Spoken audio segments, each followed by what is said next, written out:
Nous sommes sévèrement sanctionnés par la censure. Nous avons besoin de vos réactions pour continuer à exister. N'oubliez pas de partager, de commenter, de vous exprimer sous cette vidéo pour montrer que vous l'appréciez, que vous avez des remarques, des questions, des infos complémentaires à y ajouter, ou tout simplement de nous montrer que vous existez en tant que web spectateur et humain conscient. Merci d'avance de notre part.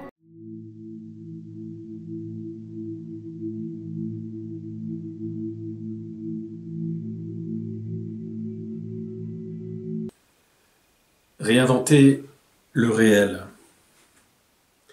Bonjour les éclaireurs, les bâtisseurs, les défricheurs, les déchiffreurs. Comment allez-vous? Dans quoi vous vous situez? Comment vous sentez-vous? Où en êtes-vous? À qui donnez-vous votre énergie? Ensemble, depuis pas mal de temps déjà, pour la grande majorité d'entre vous, nous tentons, vaille qui vaille, de récupérer notre terre intérieure. Et nous le faisons, je pense, avec beauté et dignité. Réinventer le réel. Réinventer le réel. C'est sortir du dôme, définitivement. Malgré cette injonction, cette question, sommes-nous des illusions de plus, nous, les dissidents? Moi, je crois que nous sommes une sorte d'homo sapiens, en latin, homo sapiens, un humain qui ressent. Et nous sommes une sorte d'altération dans cette pseudo-réalité. Un humain qui ressent. Cet élan au-delà de nous-mêmes. Et pourquoi cela? Parce que nous voulons retrouver des éléments oubliés qui nous rappellent notre potentiel illimité. Cet élément ne peut pas le dire existant, mes amis, car il échappe à tout. On ne peut pas dire aussi qu'il est non existant, car il est la réalité elle-même de notre être. Il nous invite à dynamiter les comportements de masse, à faire un grand saut dans le vide, un fondement qui est auto-pénétrant, auto-créatif, et traverse cette folie d'un sortilège du monde et ses formes actuelles de polarité malveillante et corrompue. C'est un énorme coup de poing vibratoire. Un énorme coup de poing vibratoire. Cette capacité, à l'heure actuelle, de découvrir cet autre nous-mêmes, mais qui est nous-mêmes, qui est appelé à être nous-mêmes, en deçà de toutes les ruses humaines, au-delà de notre esprit conceptuel. Cela est la révélation. Cela est la réinvention de notre réel, dont je vous propose, avec le premier chapitre d'aujourd'hui, qui sera ajouté avec 2 autres chapitres. Cet autre réel existe dans un temps déjà existant, sans doute parallèle, l'autre réel dans un autre temps planétaire, mot qui résonne en nous, parce que nous devons faire ce que nous devons faire par notre intermédiaire. Nous sommes un peu les bâtisseurs de cet autre réel, en deçà des magiciens pathétiques. Réinventer le réel, c'est agir à tout le niveau. Et pour chacun d'entre nous, c'est alléger ce qui peut l'être et ne pas rajouter du malheur au malheur. Modifier ce qu'on nous impose comme soi-disant réel, car ce n'est qu'une perception manipulée.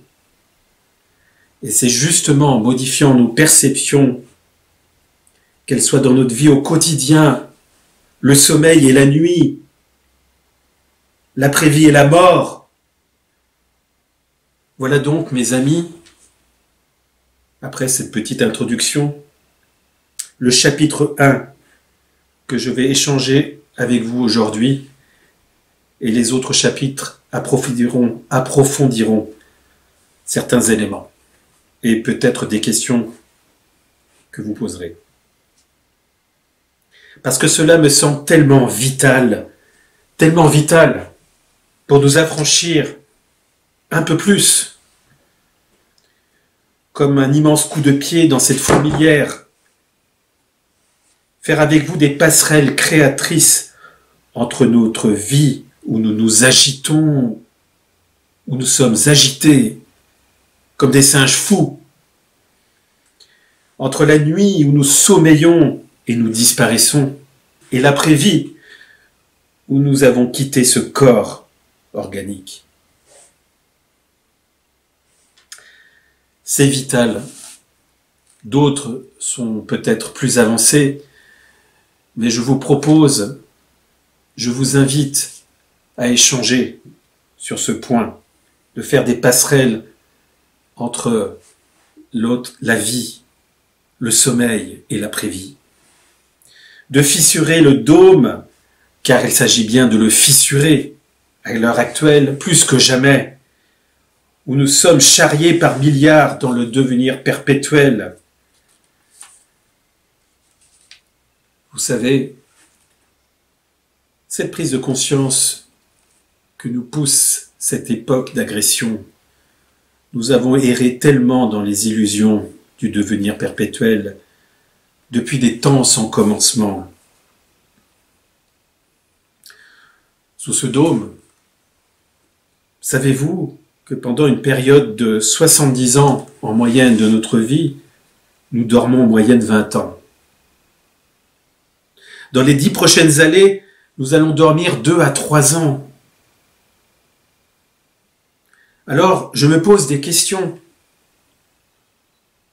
En dehors de se régénérer, mais je me pose ces questions. Qui nous régénère? Qui nous nourrit? Qui nous nourrit alors que le rêve et la réalité se confondent? Qui nous permet, malgré nous, d'entretenir les rails où nous sommes prisonniers? Qu'allons-nous faire ou que faisons-nous de ces 20 ans où nous allons dormir?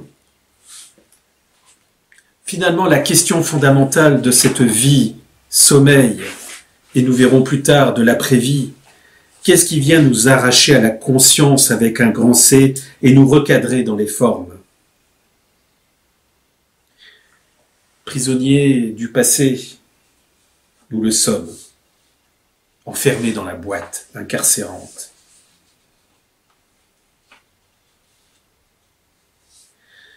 Et je crois que si je poursuis, vaille qui vaille, avec Marc,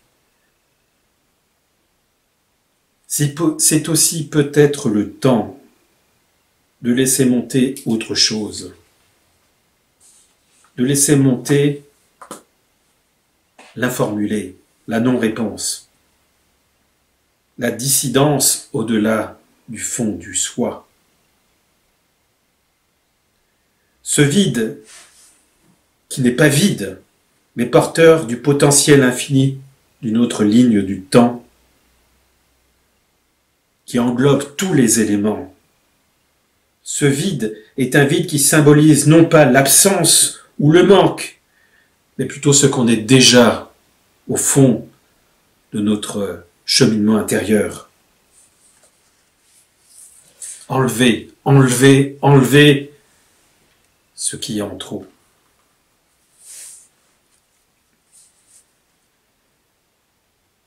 Savez-vous, quand nous endormons, le corps et le mental conditionnés sont désunis. Ils poursuivent leur propre chemin. Le corps garde les tensions accumulées. Le mental continue à passer d'un endroit à l'autre, d'un moment à l'autre, déraciné, instable et agité, comme un singe fou, comme je vous l'ai dit. Il est dans l'anxiété et dans la somnolence. sans beaucoup de présence, car c'est de cela qu'il faut parler, de la présence, vie, sommeil et après-vie, de la présence. Dans un tel état, on manque de force et de confiance, et le devenir perpétuel nous charrie dans le grand recyclage, et le mental s'échappe constamment. Chaque fois que nous devons le ramener sur l'attention, il ne faut qu'une minute pour le détourner à nouveau.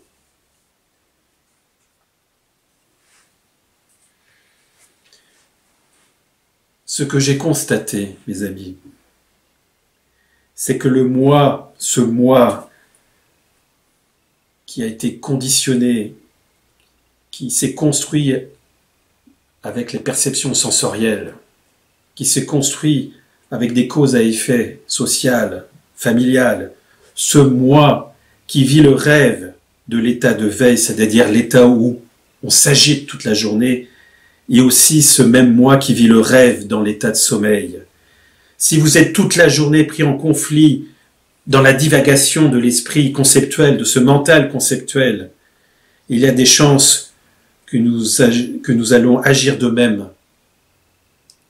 dans le rêve et que la manipulation continue, à l'image de l'après-vie également. Mais si vous êtes davantage présent quand vous êtes réveillé, vous aurez aussi peut-être cette présence dans vos rêves et peut-être cette présence dans l'après-vie, dont vous savez, après toutes les propositions qu'on vous a fait en vidéo, vous savez comment ça fonctionne. Les amis,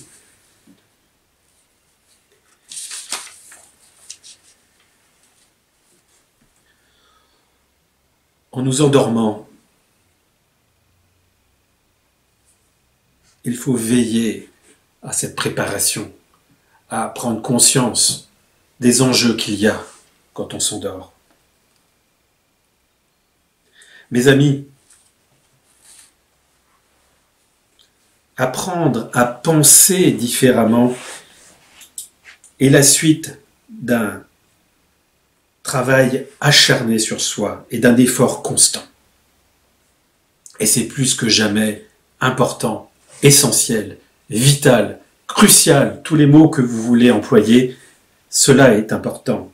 Cela est notre but, écarter le voile qui recouvre toutes les réalités et acquérir de nouveau l'aptitude de se déplacer entre les mondes.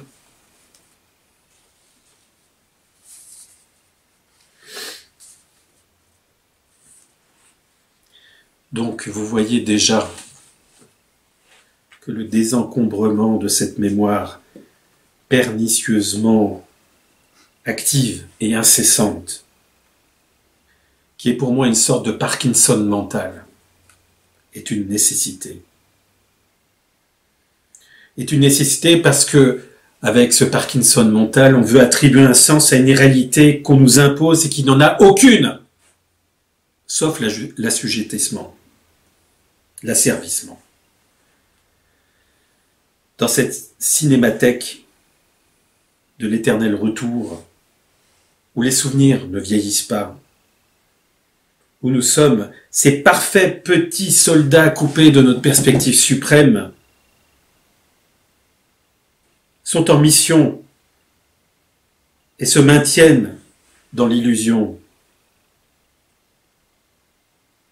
dans une dystopie merdique. La naissance, le devenir perpétuel, que j'appelle karmique, mais qui ne correspond qu'à la matrice, peut entraîner quelqu'un si fortement dans une direction que l'émotion négative devient si puissante.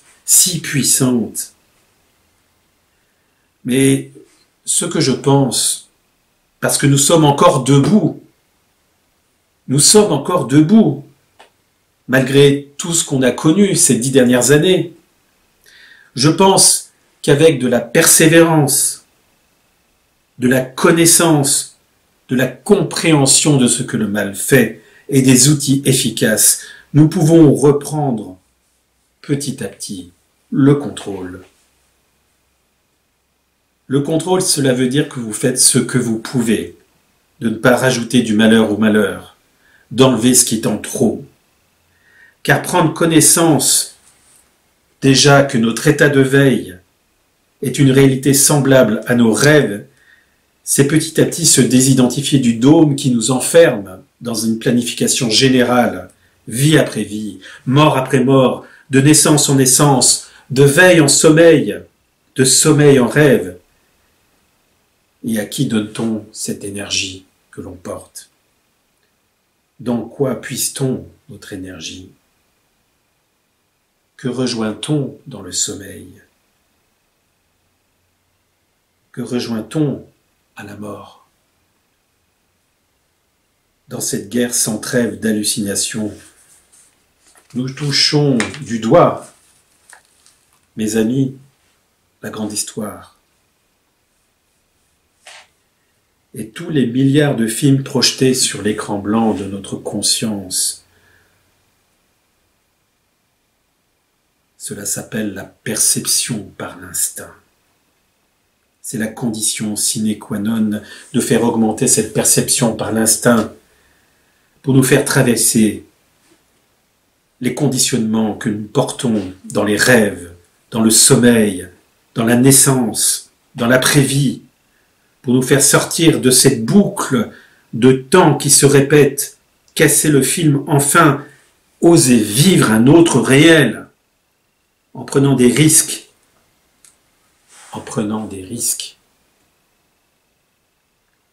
ce que j'appelle acquérir une pensée non binaire, cultiver son intuition et construire une intelligence non localisée. Nous ne pouvons plus nous mentir. Le moi qui vit le rêve de l'état de veille est aussi le moi qui vit le rêve de l'état de sommeil.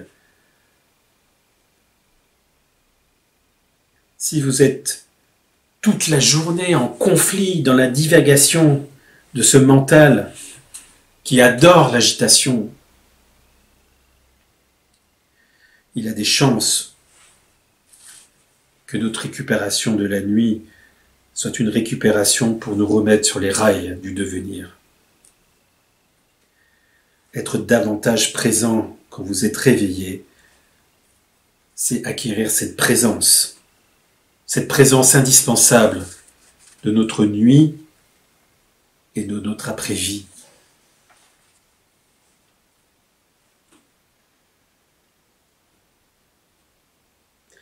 Nous rêvons tous, n'est-ce pas? Et j'approfondirai dans le deuxième chapitre cette notion de rêve.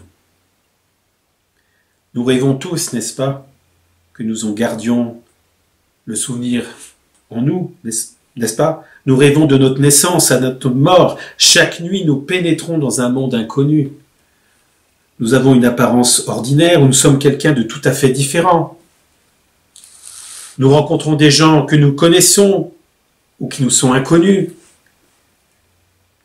qu'ils soient vivants ou morts. Nous volons l'espace, les objets se rétrécissent et deviennent énormes.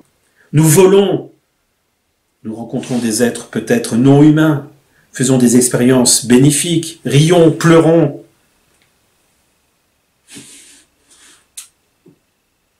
Exaltés, peut-être, ou transformés.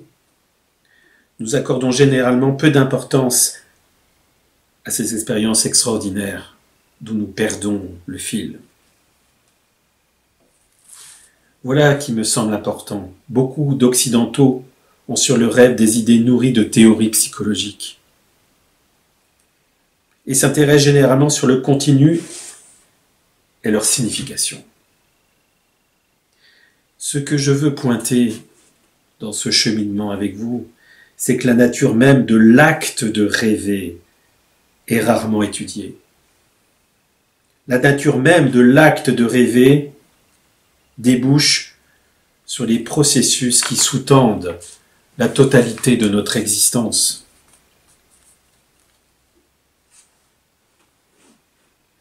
Pas seulement la partie dans laquelle nous rêvons, cela veut dire rêve, sommeil, vie après vie, et de nouveau, l'objectif de tout ça, être recyclé, sous-tendu par un processus qui unit tout ça.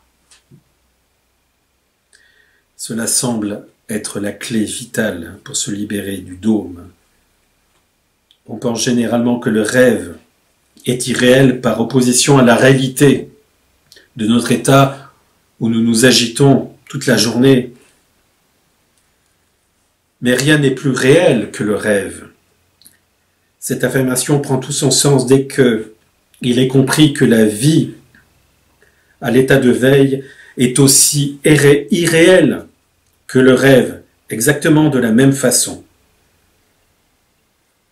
Je vous propose, mes amis, une pause en retrouvant Jocelyn, que vous commencez à connaître, avec la version instrumentale ajoutée par la guitare de l'univers rêve.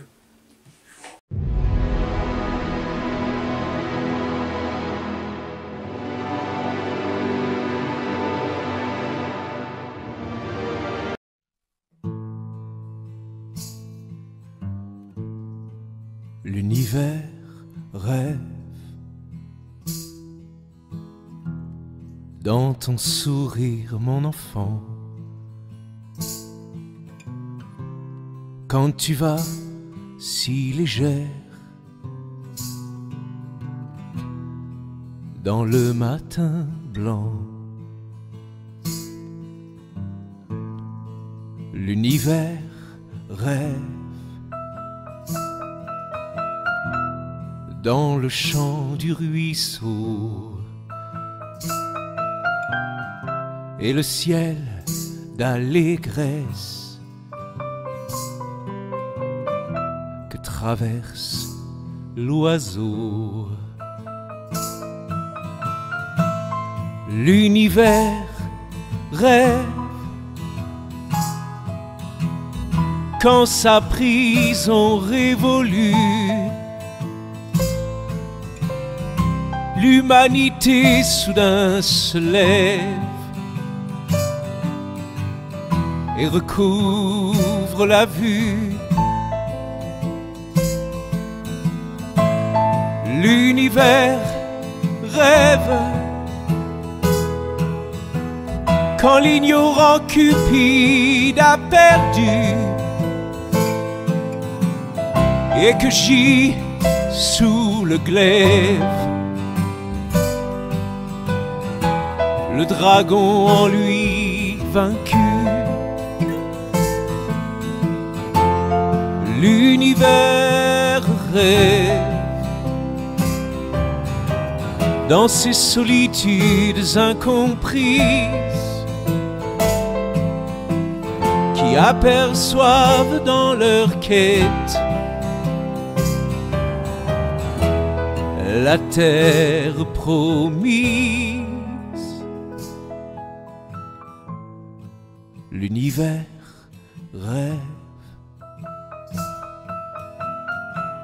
dans ces êtres que secourt, même au soir de leur ère, l'absolu, l'amour. L'univers rêve dans cette ronde à l'infini, quand nos voix s'élèvent et convergent pour célébrer la vie. L'univers rêve dans la noirceur de la nuit, qui attend dans son lit que vienne l'aurore tant chérie. L'univers rêve dans les êtres qui s'évertuent à nouer les fleurs en gerbe quand l'orage s'est tu. L'univers rêve au fond des cœurs silencieux qui s'abandonnent aux grands mystères insondable, radieux. L'univers rêve dans ton sourire, mon enfant. Quand tu vas si légère dans le matin blanc. Sommes-nous une illusion de plus dans cette animatrix? Sommes-nous une illusion de plus? Peu importe, car ce qui est important, c'est de prendre le volant et de décider de notre voyage.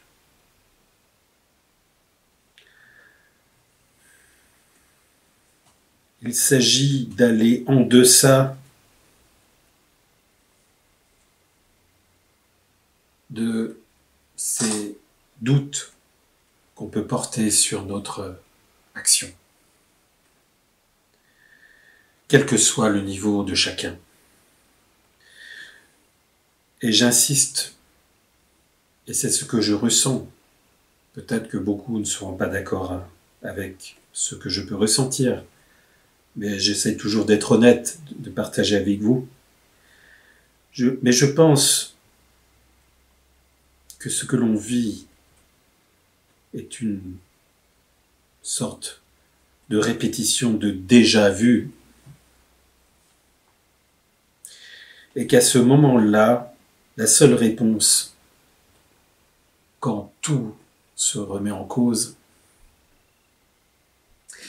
c'est de se laisser remplir par la non-réponse. Parce que nous avons tout le temps, dans notre quête, à chercher des réponses. Et si la solution, ce serait se laisser remplir par la non-réponse, celle qui est au-delà de tout. Ce n'est ni une résilience, ni une volonté de donner du sens pour s'illusionner qu'il fait bon de vivre, de résister. Non, cette non-réponse peut nous propulser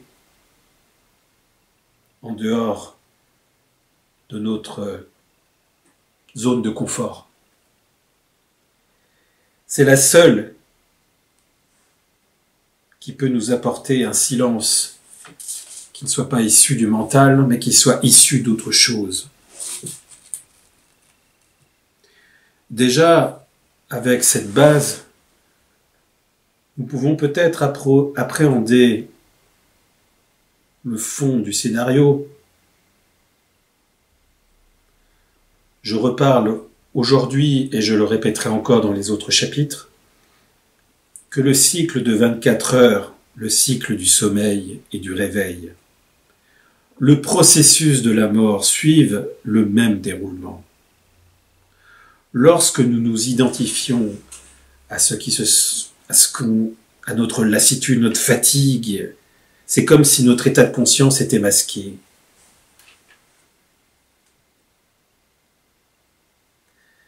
N'oublions pas que le monde et la forme est un piège dans lequel nous sommes. On pourrait employer cette image que je n'aime pas trop, mais qui est une image.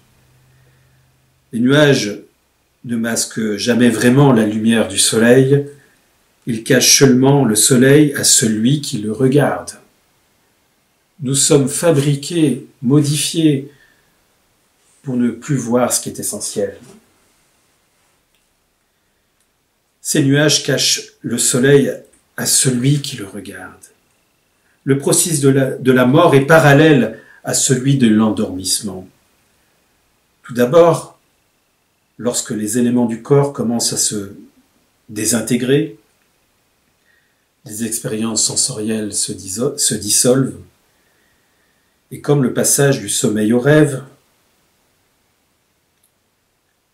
où la conscience se manifeste sous diverses formes, la plupart d'entre nous vont s'identifier à une partie de l'expérience, en créant un ego dualiste et en réagissant de façon duelle aux objets qui apparaissent à la conscience.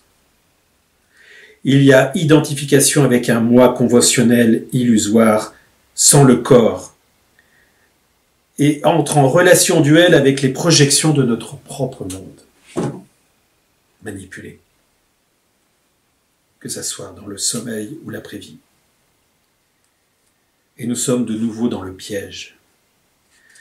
Finalement, cette approche du sommeil et du rêve sont d'une certaine façon des préparations à la mort.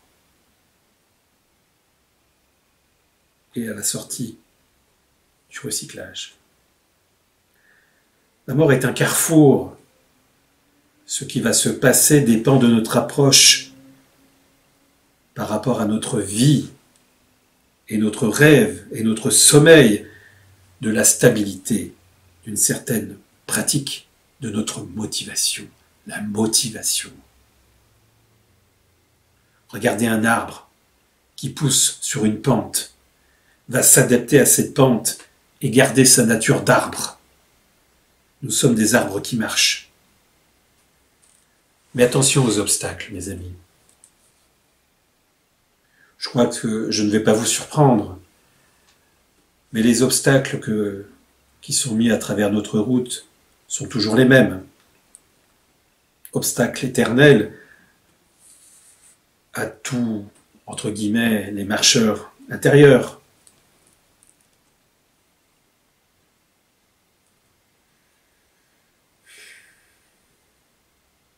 Ces obstacles font reculer l'horizon de notre libération à mesure que l'on avance. Et à chaque fois, on nous met des faux espoirs pour avancer et l'horizon recule. Vous comprenez ?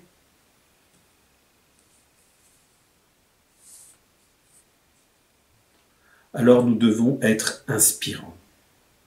Pour cette fois-ci dépasser l'horizon de l'utopie et de l'anti-utopie. Dépasser le tout et son contraire, qui se vomit chaque jour, pour entretenir la confusion et susciter la question: à qui cela profite? Ces trois obstacles, il y en a d'autres, mais qui sont pour moi les plus importants. C'est l'agitation, la torpeur et le relâchement. Quand je parle de l'agitation, est-ce que vous vous rendez compte que votre mental, qui n'est pas vous, qui est une machine, saute sans relâche d'une pensée à l'autre? Alors, je vous conseille d'éviter toute activité physique ou mentale excessive avant de vous endormir, de pouvoir faire des étirements et de prendre des respirations profondes et lentes. Oh, bien sûr, certains vont rigoler, mais combien font déjà ça? Après l'agitation vient la torpeur. La torpeur, c'est un brouillard qui nous anesthésie, comme une lourdeur qui couvre notre acuité. Face à ça, il faut que vous développiez votre concentration. Ça se traduit par les questionnements. Des questionnements. Qui je suis? Pourquoi je vis? Qu'est-ce que je veux?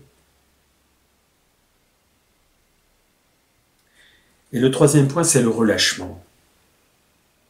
Ce qu'on appelle un état mental faible et passif, sans force de concentration.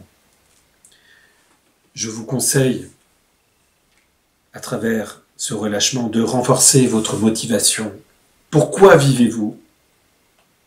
Est-ce que vous avez dépassé la frontière où vous êtes résigné, complaisant, en zone de confort. Vous êtes satisfait de votre dissidence. Et pendant que le monde brûle,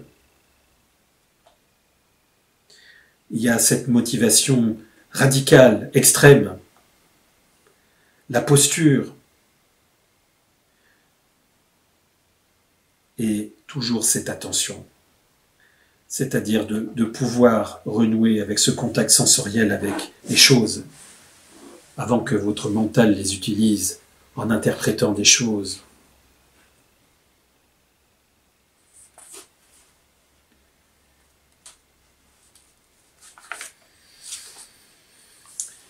Cette compréhension de ce que je tente en globalité de pouvoir avancer, vous me connaissez, vous connaissez Marc, on essaye de voir les choses d'une façon générale, sans angle mort, même si des fois la vérité fait mal. Cette compréhension ne doit pas être simplement intellectuelle, mais elle doit correspondre à une expérience vivante, lucide, engagée. Sinon, ce n'est qu'un jeu de l'imagination. Et de nouveau se pose la question, sont-nous des illusions de plus? Ce jeu de l'imagination n'apportant aucun changement réel, et les ficelles du scénario onirique continuent.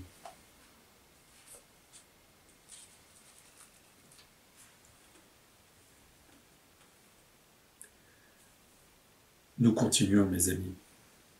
Donc, le rêve, la mort, l'état de veille, tout cela semble différent, mais tout cela fait partie de la même pièce de théâtre.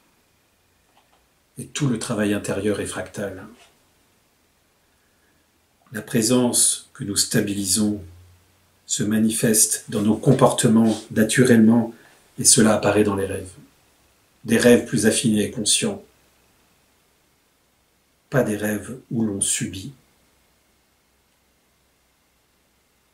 Mais cela n'est qu'une étape, on en parlera dans notre prochain chapitre. La compréhension de l'énergie en nous, la compréhension du psychisme, du mécanisme mental, de l'ingénierie sociale, contribue à renforcer la conscience, tout cela, tout ce travail contribue à renforcer la conscience dans le rêve et nous libère petit à petit de ce devenir perpétuel. Chaque effort que l'on fournit n'est pas vain. Car de l'autre côté, chaque effort qui est fourni souhaite notre soumission. Que notre énergie soit proportionnelle à l'intensité agressive, mais dans un autre niveau, la non-réponse.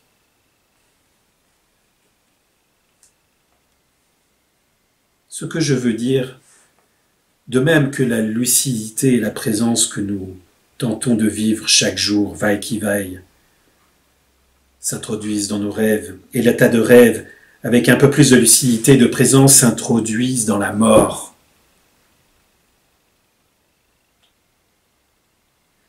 Ne serait-ce une mort non préparée, qui arrive d'un seul coup, mais nous pouvons acquérir ces habitudes en soi, car la mort n'est qu'une continuité du voyage.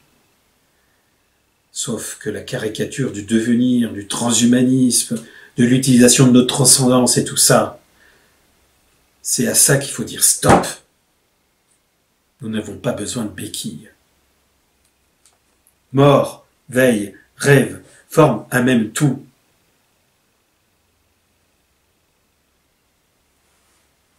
Et que la vie correcte est la stabilité dans une présence non duelle. Et cela est la condition pour déchirer l'étoffe.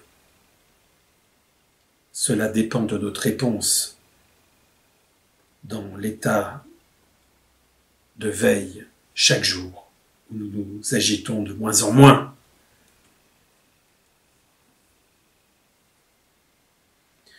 Nous pouvons apprécier chacun notre maturité dans cette pratique. lorsque nous sommes confrontés à une expérience, nous pouvons examiner nos ressentis et nos réactions à ces ressentis. Je vous donne un exemple concernant la différence entre la douleur et la souffrance. Beaucoup souffrent. Mais rappelez-vous que la douleur, c'est ce que l'on vit à l'instant présent. La souffrance, cette douleur peut réveiller une souffrance passée qu'on a eue. Et cette douleur peut créer une appréhension de la souffrance dans l'avenir. Ce qui fait que presque 60% de notre souffrance est liée à comment on a été manipulé par nos conditionnements passés et par le fait que l'on entretient par la peur la souffrance à venir. La question, êtes-vous contrôlé par vos interactions avec les objets de l'expérience ou contrôlez-vous vos réactions à leurs égards? Êtes-vous précipité dans les émotions par vos attirances et répulsions ou pouvez-vous rester équilibré dans diverses situations, quelles qu'elles soient?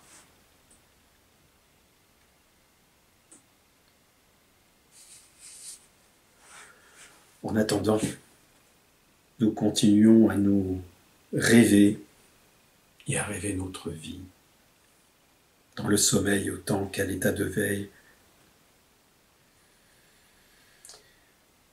car tout cela est modifié sournoisement. Les paramètres de votre expérience du monde, afin d'être dépendant. C'est cela qu'il faut stopper. C'est l'époque qui nous dit ça.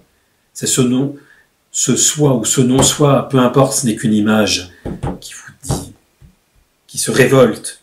La perspective suprême se révolte, même si ce n'est qu'une image en nous.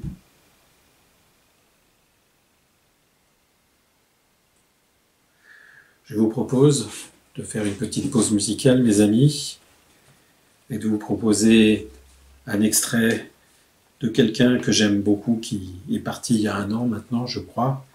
C'est le chef d'orchestre Seiji Ozawa, avec qui j'ai beaucoup d'estime.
générons ainsi, vaille qui vaille, une méta-réalité.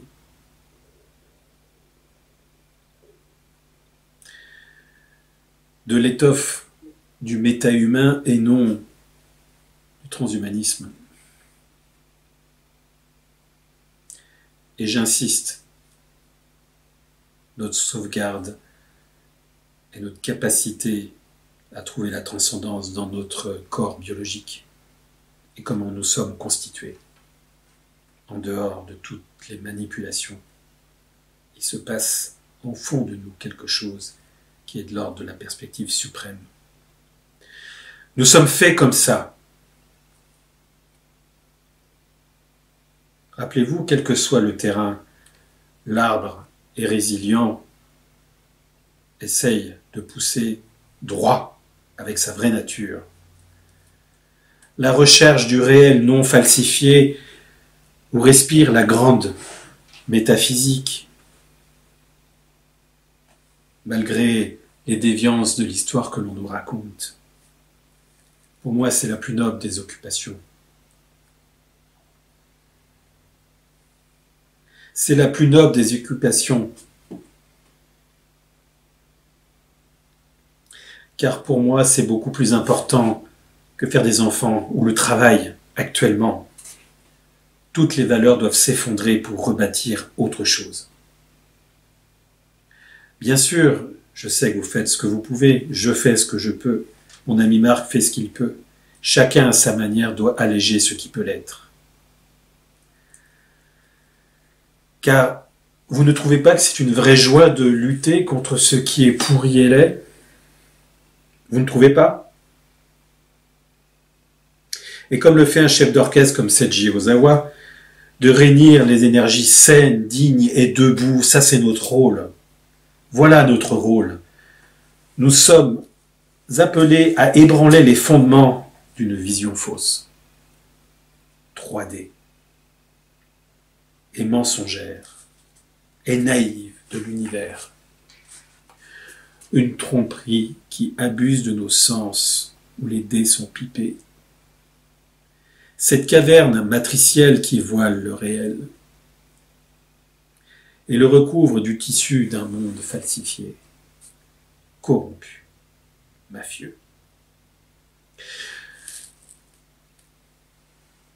Ce monde falsifié qui nous a fait partir dans une mauvaise direction.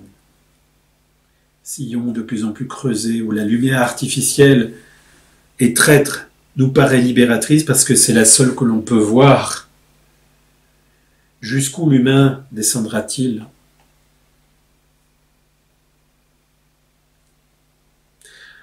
Notre avenir,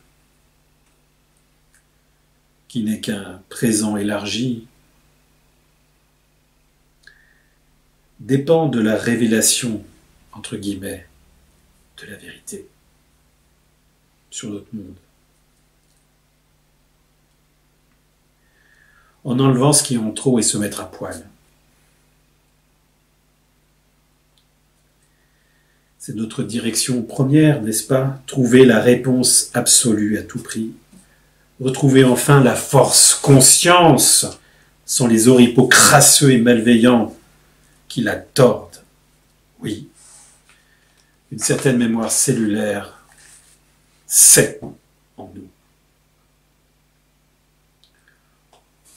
On sait que c'est de là qu'on vient, une sorte de déité au-delà de Dieu. Oui, être conscience, c'est notre grand but de devenir cela. Faire surgir cette singularité, oser l'autre vie. Car si nous restons dans cette petite vie médiocre, de toute façon nous allons tout perdre. Alors, pourquoi pas d'utiliser cette impasse pour oser l'autre vie, sortir de l'aliénation, de vaincre. Nous vaincrons, non pas dans un langage hostile, mais confiant dans ce que l'on porte en soi. Nous atteindrons un jour cet objectif suprême.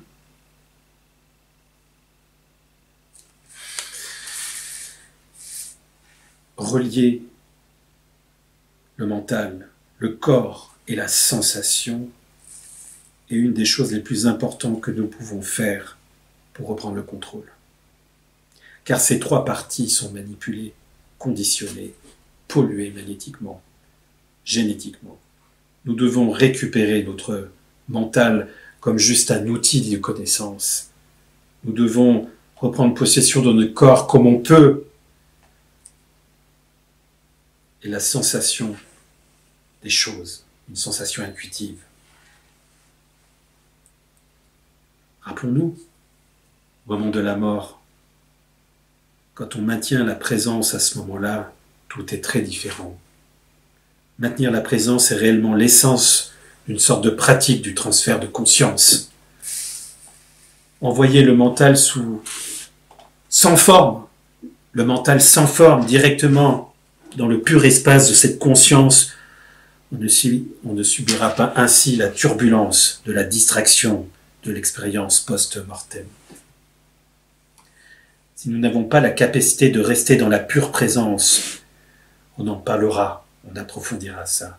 Nous sommes distraits et nous nous égarons dans le rêve, les fantasmes, le devenir, le recyclage infini, les faux espoirs, et c'est reparti, l'amnésie, et c'est reparti.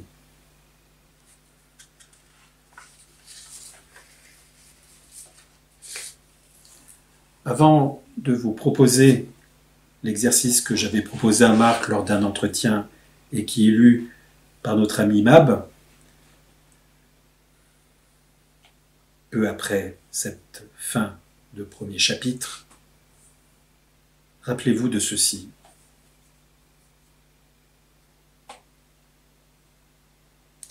Nous sommes appelés à reprendre notre nature infinie.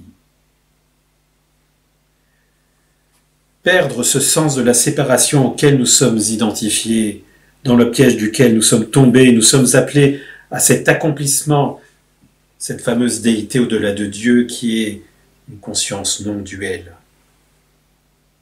Pensons à l'image ce n'est qu'une image, pardon pour cette image simple, c'est la seule qui me parle. Pensons à l'image des petits cercles à la surface de l'eau et qui disparaissent, nous appelle à dépasser, à réaliser que notre conscience séparée, entretenue, à réaliser qu'elle n'est qu'une illusion.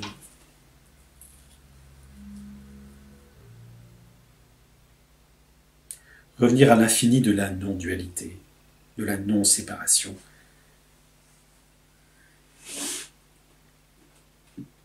Vous voyez que c'est le mouvement du jeu de ces formes, de retrouver finalement le sans forme. Nous devons passer de la limitation à l'illimitation. Ces mots ne sont pas que des mots, vous comprenez. Ce sont un enjeu que beaucoup de gens ne voient pas, parce que nous sommes dans la survie psychique, physique, et que notre nuit n'est juste qu'un moyen de relâcher les tensions et de purger l'inconscient. Nous devons prendre la décision que nous devons être fiers, car nous sommes les enfants de l'illimité, les enfants de l'illimité, la véritable évolution, sans transhumanisme, sans rien.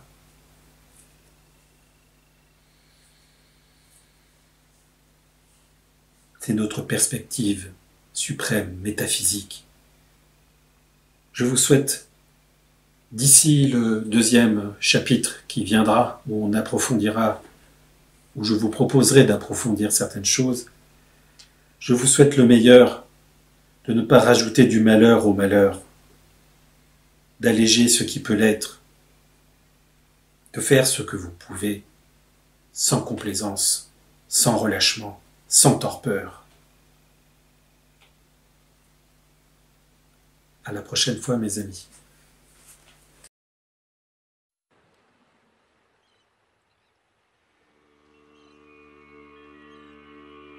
David Bouquet, psychologue psychothérapeute, a réalisé de nombreuses émissions pour la chaîne de Marc Gray. À la fin de l'interview SOS Mémoire humaine en détresse, Corona X-Files du 24 août 2020, il a partagé une pratique visant à sortir de la matrice.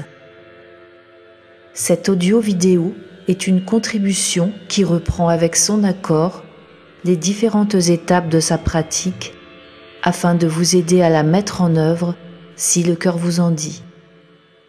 Les liens de la chaîne et de l'émission figurent dans le descriptif sous la vidéo. Bonne écoute.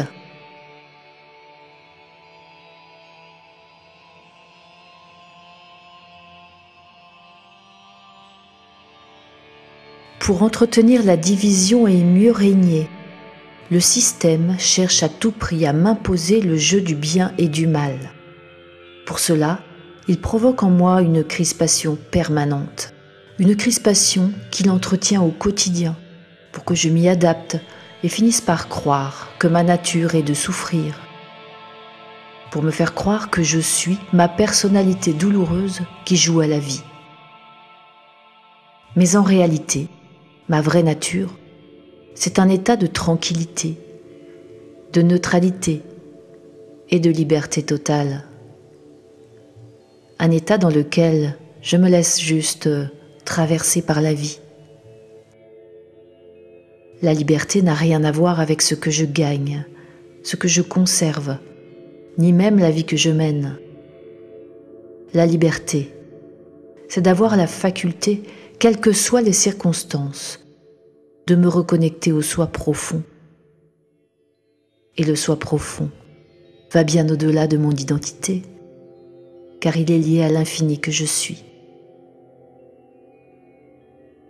La pratique présentée ici a pour but, point numéro 1, de transformer temporairement la souffrance psychique entretenue par la matrice et qui m'y enferme. Cette souffrance peut être liée à des sentiments comme la peur ou la culpabilité, par exemple. Et elle peut provoquer les tensions physiques, les nœuds du cœur, les perceptions mentales douloureuses. Pour se détacher de la souffrance psychique, je vais donc reconnaître, puis dissoudre les objets extérieurs qui génèrent des douleurs et des mémoires.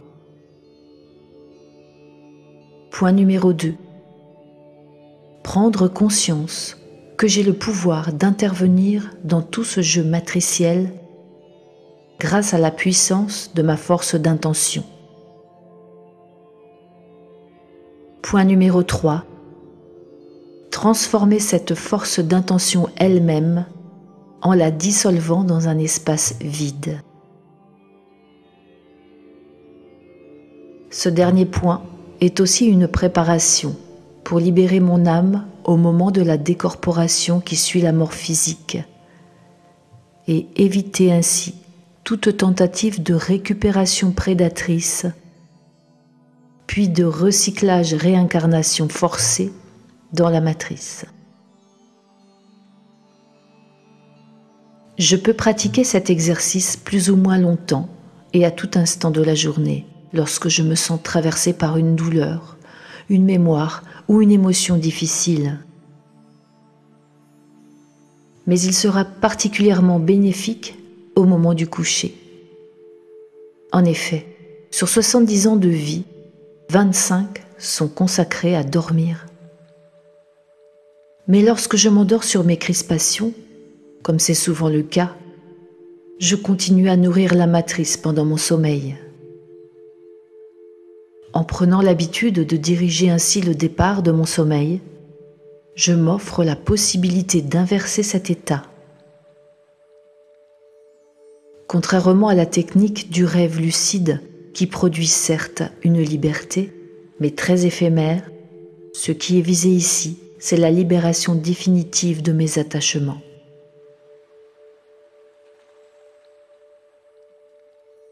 La séance va démarrer.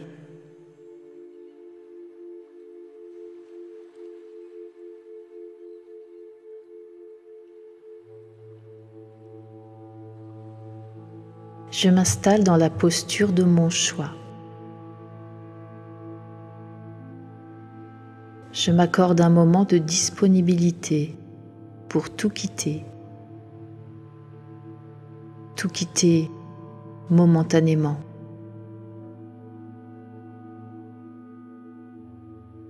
Je me place en cet instant présent et je me laisse respirer.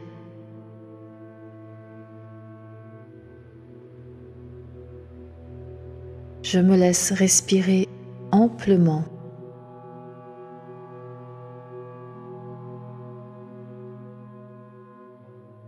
Souffle fluide. Je me laisse traverser par le souffle de ma vie.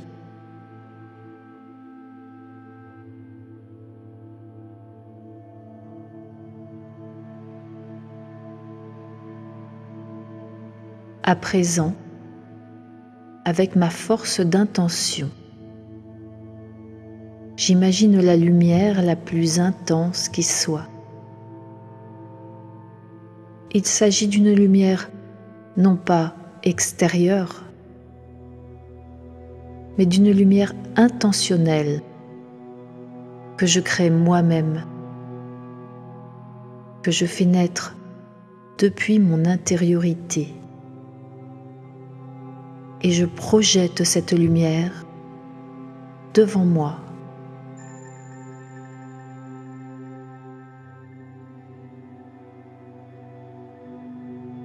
Et maintenant, je me connecte à tous les objets extérieurs qui provoquent en moi la souffrance, la culpabilité, la peur.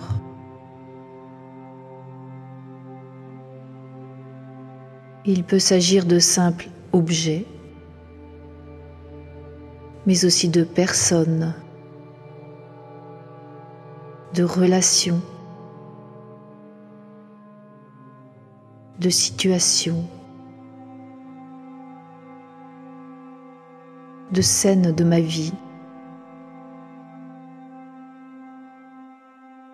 ou encore de l'actualité.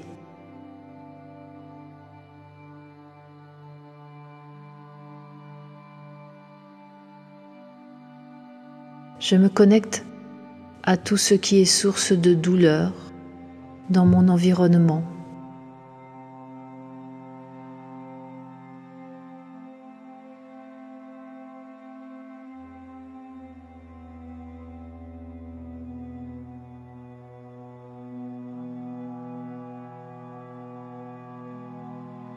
Et toujours avec ma force d'intention,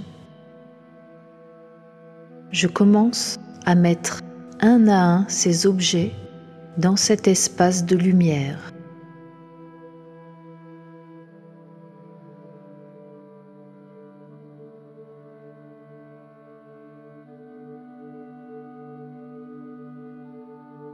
Et je dissous chaque objet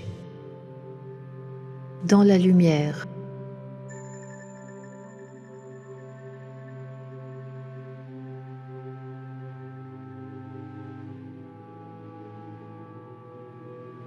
Je dissous chaque objet dans la lumière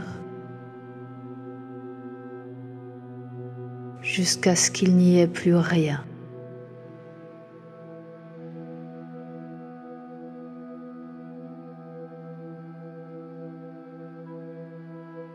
Plus rien d'autre que la lumière intense.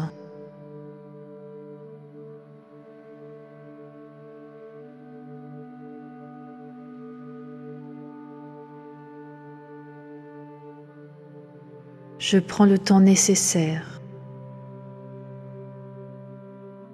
et je dissous chaque objet l'un après l'autre jusqu'à ce qu'il n'y ait plus rien d'autre que la lumière.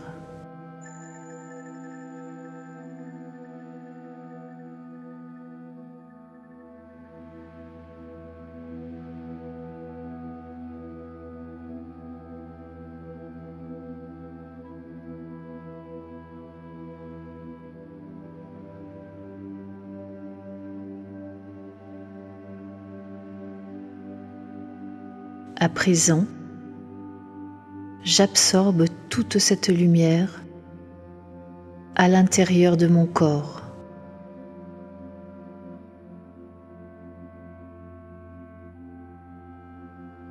Je me concentre avec attention sur mon corps.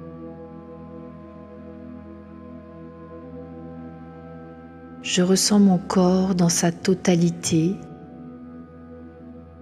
et j'absorbe toute cette lumière à l'intérieur de mon corps.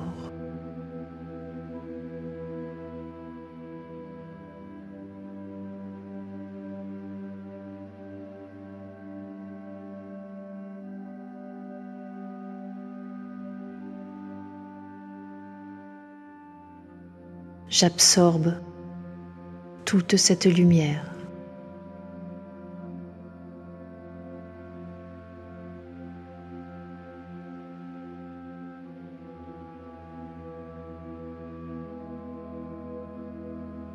Maintenant que la lumière est à l'intérieur de mon corps, je porte attention sur chaque douleur et chaque tension qui se manifeste en lui.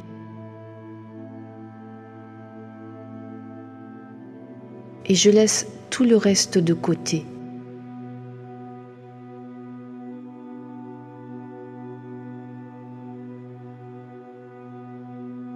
Je prends le temps de ressentir chaque douleur et chaque tension.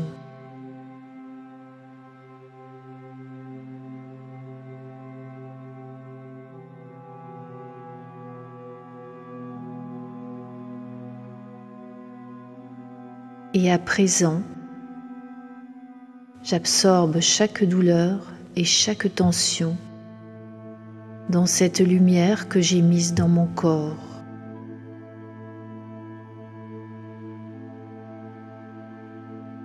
La lumière que j'ai mise dans mon corps est en train de dissoudre chaque tension, l'une après l'autre.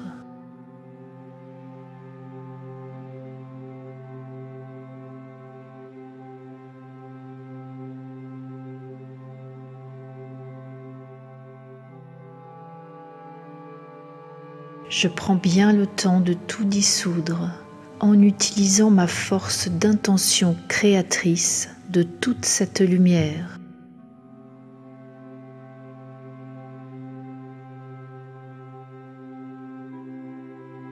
Cette lumière qui dissout.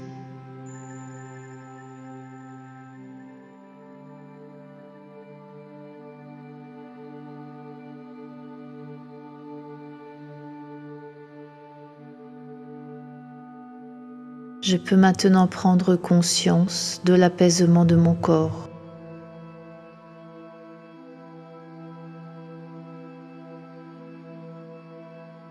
Ressentir et vivre chaque lieu de mon corps en train de s'apaiser.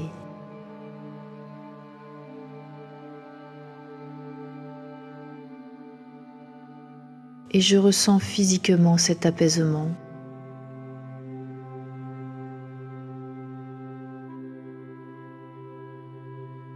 C'est une pause dont je prends le temps de profiter pleinement.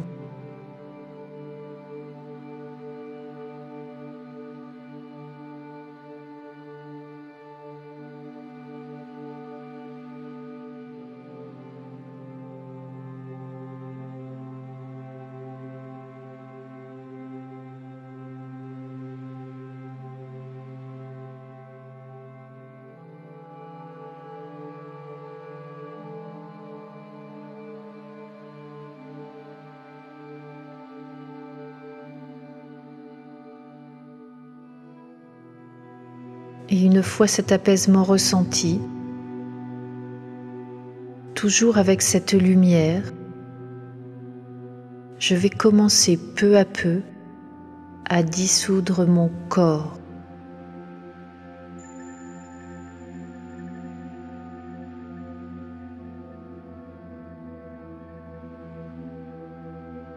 J'imagine que mon corps se dissout tranquillement. Et dans le même temps, je me mets à absorber toute cette lumière intérieure au niveau du troisième œil.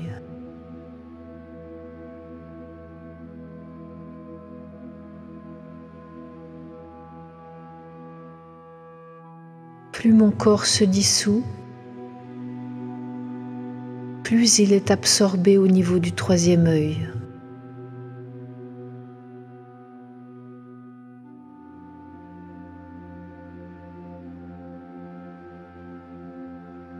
Maintenant, je me concentre uniquement sur cette lumière intense que je fais rayonner dans le troisième œil.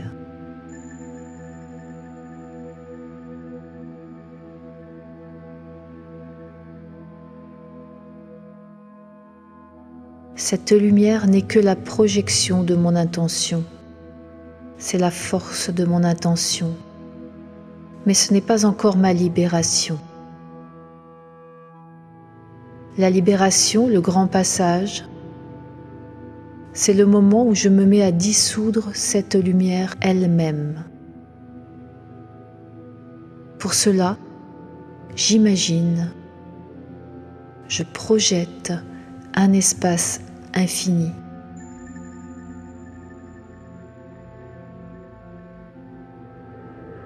Infini comme un ciel sans nuages, où il n'y a plus rien. Plus rien.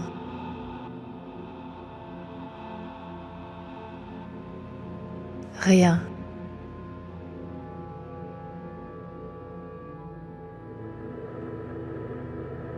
Là se trouve la porte de sortie à franchir pour quitter la personnalité douloureuse.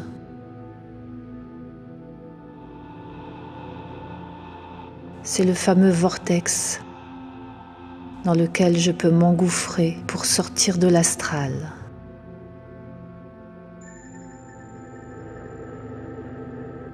En sortir parce que j'ai libéré tous mes attachements, tous les objets extérieurs de maltraitance pour moi-même,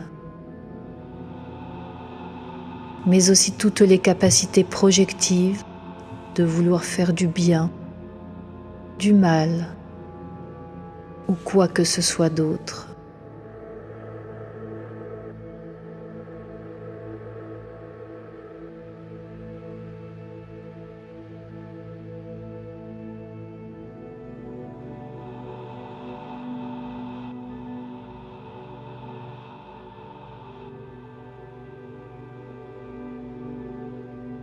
Et dans cet infini, je dissous la lumière elle-même.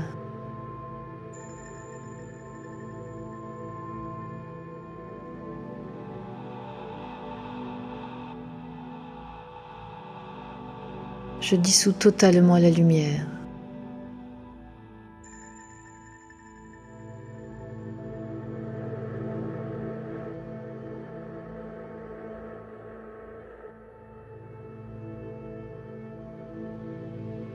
Je dissous la lumière. Il ne reste rien.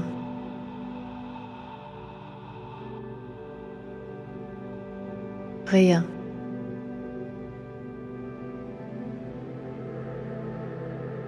Ce rien, c'est justement là qu'est l'enjeu. Ce rien, c'est cet espace infini, comme l'écran blanc.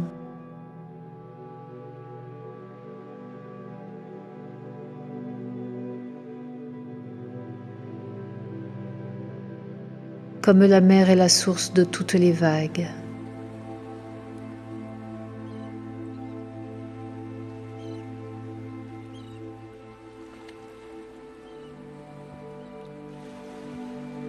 L'espace infini.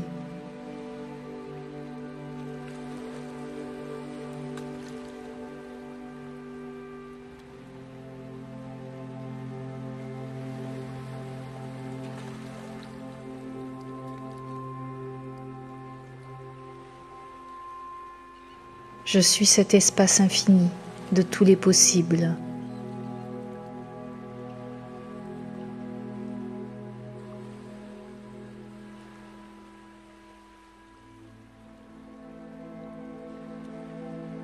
et je peux m'endormir.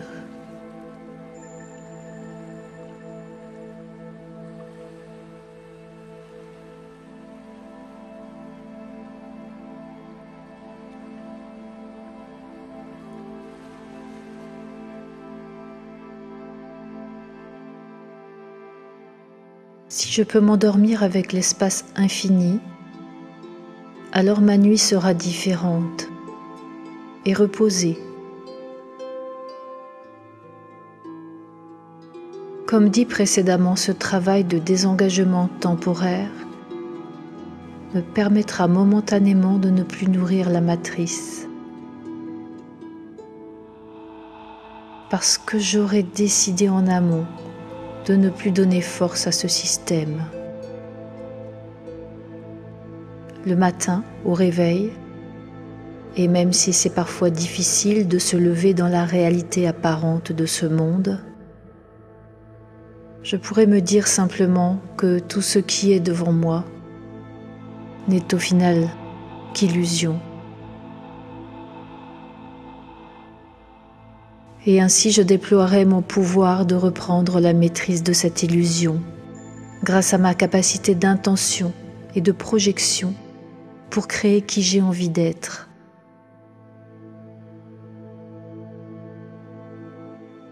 Je pourrai alors quitter mon ancienne identité souffrante pour mettre en œuvre des actions lucides.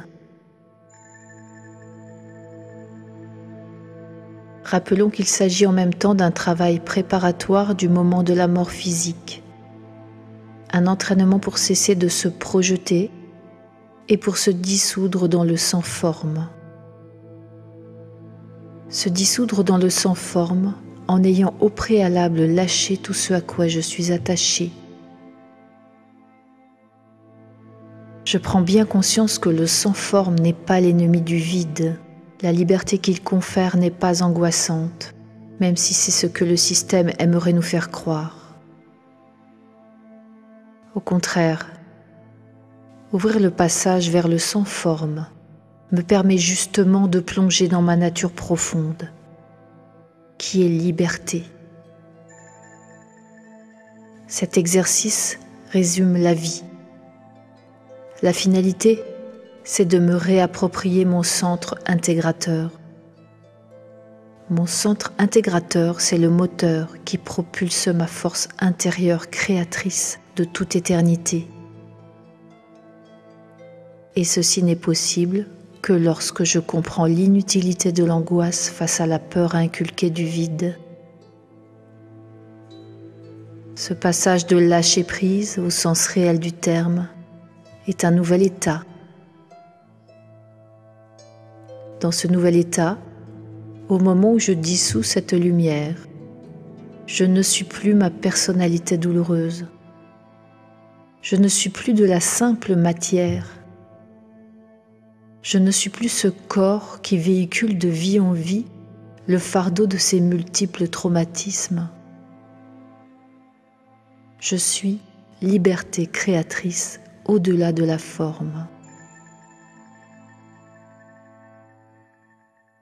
C'est le seul levier d'action pour être réellement efficace.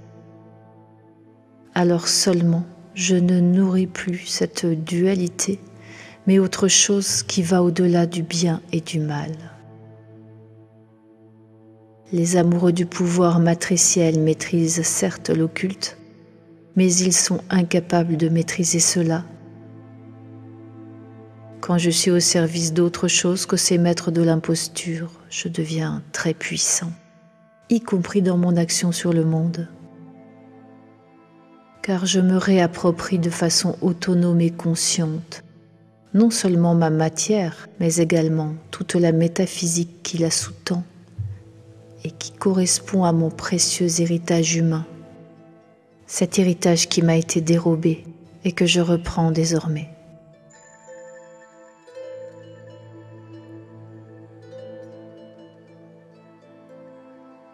À la base, mon essence divine est libre hors de cette matrice.